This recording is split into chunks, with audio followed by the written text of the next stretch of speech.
আসসালামু আলাইকুম সকল প্রবাসী ভাইরা, সকল দেশের মানুষ কেমন আছেন? আমি আছি আল্লাহর রহমতে ভালো।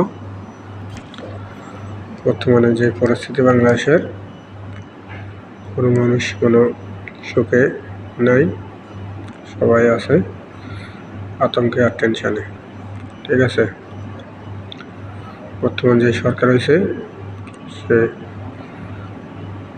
আওয়ামী লীগের পুনর্বাসন করবে, আবার আওয়ামী লীগের কথা কাজে অনুযায়ী দেশ চালাবে। ঠিক আছে, বাংলাদেশের মানুষ যে পরিস্থিতি, কেউ সুখী থাকতে পারবে না। যার যত বেশি টাকা আছে তার তত চাই। ঠিক আছে, সকলে কম টাকার ভিতরে আল্লাহ শুকরিয়া আদায় করে যদি সুখে থাকা যায় তাহলে এটাই সুখ। যার যত বেশি লাগে তার তত বেশি চাই।